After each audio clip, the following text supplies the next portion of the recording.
A poor man was married to a beautiful woman. The man and his wife never quarreled. The husband loved his wife, and the wife loved her husband. They were very happy.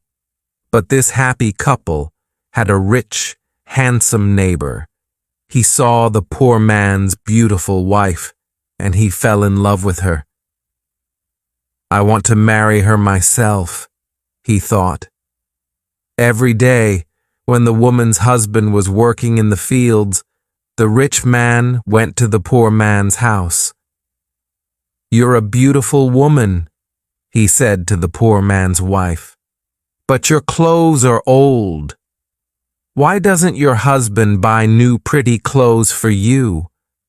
I'm sure he doesn't love you. If he loved you, he would buy wonderful clothes for you. Divorce him and marry me. I will buy you beautiful new clothes, the best in the land. Then you will be the most beautiful woman in Ethiopia." At first, the woman didn't listen to the rich man, but he came to her house every day, and every day he said the same things. At last, she began to think, "Perhaps my neighbor is right. Why doesn't my husband buy beautiful new clothes for me? Perhaps he doesn't love me."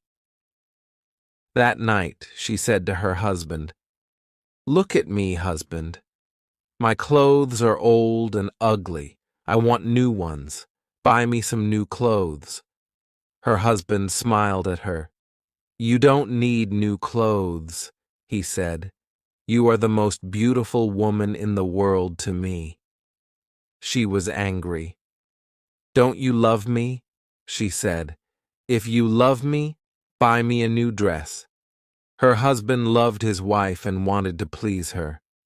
"I have only a little money," he thought, "and I need a new plow, but I want my dear wife to be happy."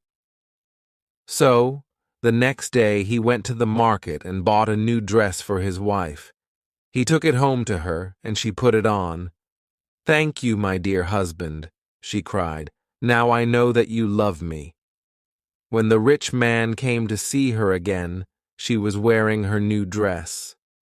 "You see," she said to him, "my husband loves me very much. He bought me this beautiful new dress." The rich man shook his head. "But a good husband doesn't only give his wife new clothes," he said.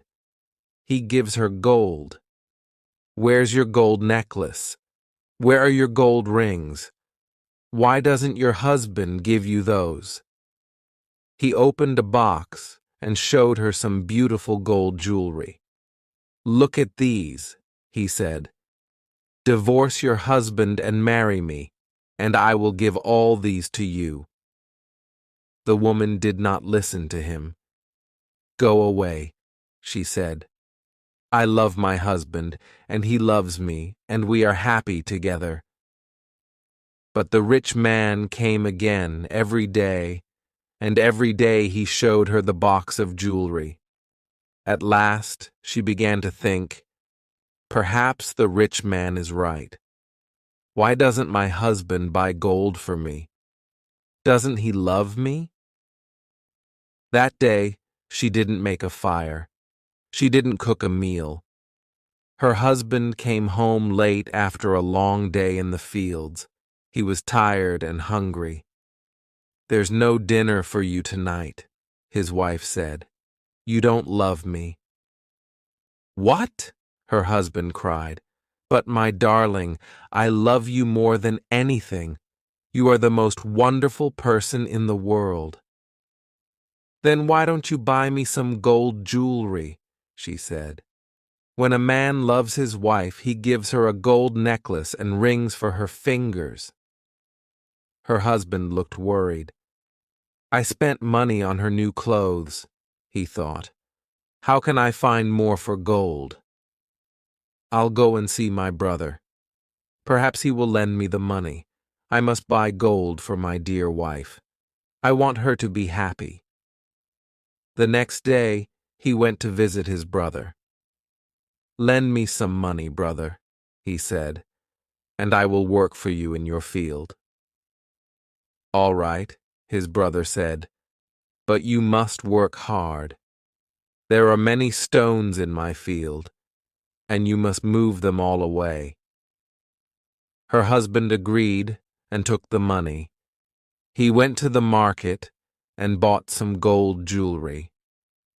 Then he took it home to his wife. His wife was very happy. She put the necklace around her neck and put the rings on her fingers. "Look at me," she said. "Am I not beautiful?" "You're very beautiful," her husband said. "If you are happy, I am happy." She put her arms around his neck. Thank you, my dear husband," she said. "Now I know that you love me." The next day, her husband went out very early, before the sun rose in the sky. He ran to his brother's field. It was covered with stones.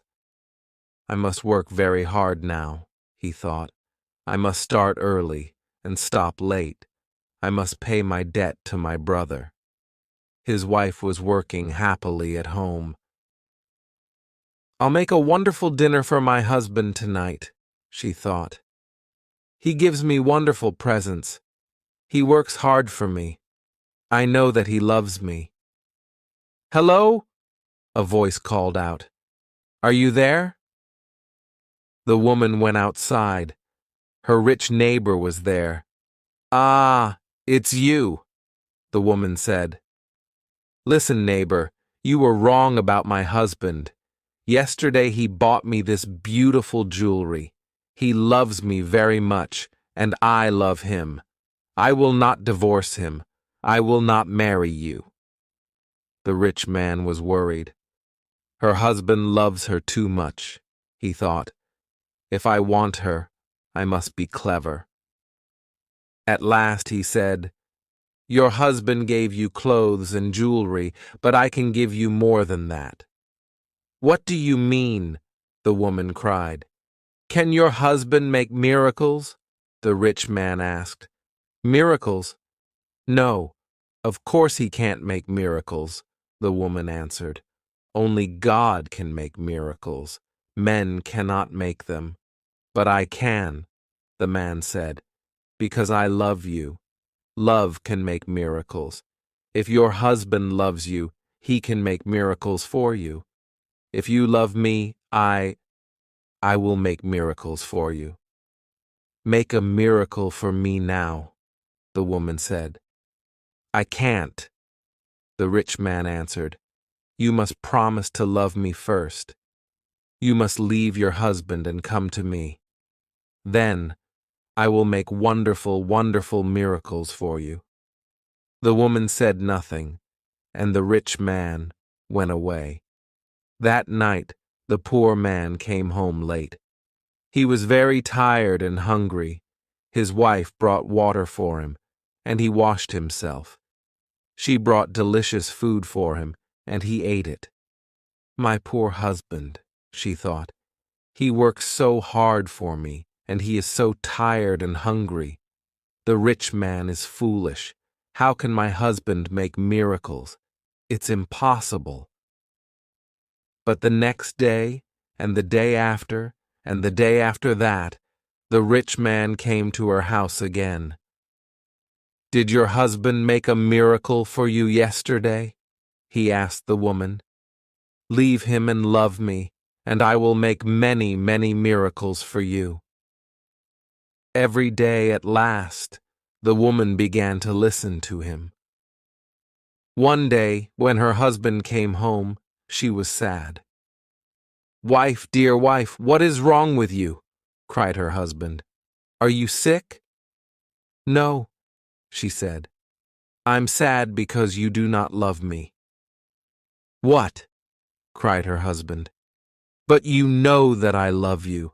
I bought you new clothes. I bought you gold jewelry. You're the most precious thing in the world to me." "But you don't make miracles for me," his wife said. Her poor husband was very surprised. Miracles?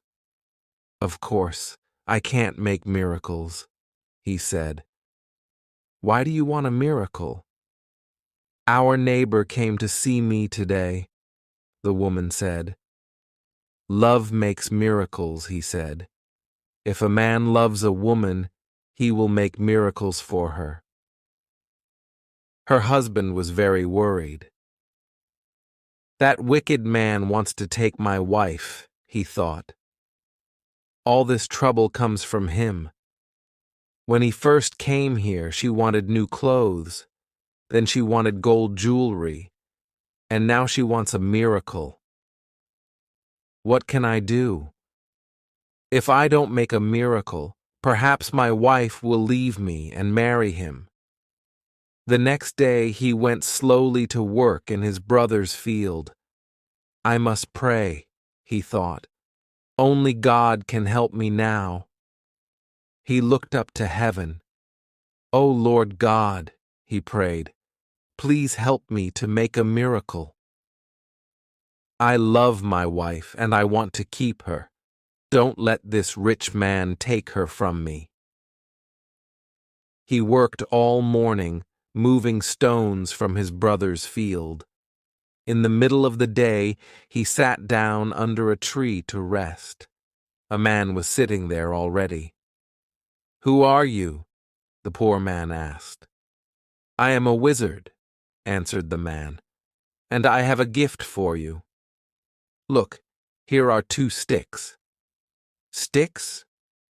They make miracles? Miracles, the poor man said. He was happy now. What kind of miracles? If you touch a person with the first stick, the wizard said, he will become a donkey. The poor man thought of the rich man and smiled. A donkey, he said. That's very good. And she became a woman again.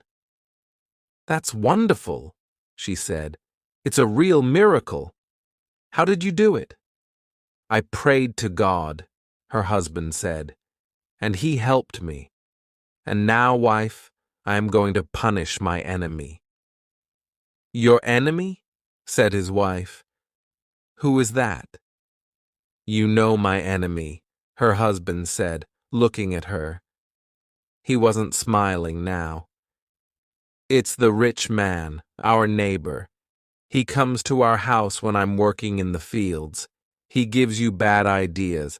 Ask your husband for new clothes, he says. Ask him for gold jewelry. Ask him for a miracle. Am I right? Did our rich neighbor give you all these ideas?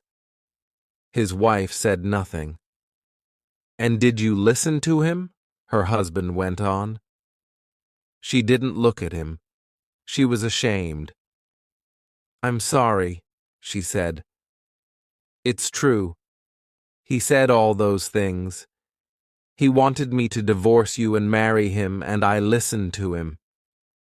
And do you want to divorce me and marry him? Her husband asked. She looked at him. Her eyes were full of tears. No, dear husband, she said. I want to stay with you forever, and I will never listen to him again. Then take this stick, her husband said, and touch the rich man with it. He gave his wife the first stick, but hid the second one in the roof. The next day, he went to work. Soon, the rich man arrived at the woman's house. Well, he asked her, can your husband make miracles yet? Yes, she said, and she touched him with the first stick. At once, the rich man changed into a donkey. Now, said the woman, you can go to work and help my dear husband. She took the donkey out to the fields. Her husband was working there, moving stones from his brother's field. Ah, he said, a donkey! Now I can finish the job quickly." From that day, the poor man gave the donkey many heavy loads to carry. The donkey carried stones away from the fields. It took sacks of teff to the market and brought flour and coffee home again. For many years, the donkey worked for the poor man.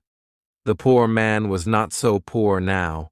The donkey was helping him, and he was becoming richer. One day, the poor man looked at the donkey. It was tired and old. It stood still, its head bent down. The poor man was sorry for it. He went into his house and brought out the second stick. Then he touched the donkey with it. At once the rich man stood there, but he was not a handsome young man now. He was old, his back was bent, and he was very, very tired. "You tried to take my wife away from me," the poor man said. "That was wrong. Go home now. Don't look at other men's wives again." The rich man went away, and he never came back. But the poor man and his wife lived happily together for many more years. The end.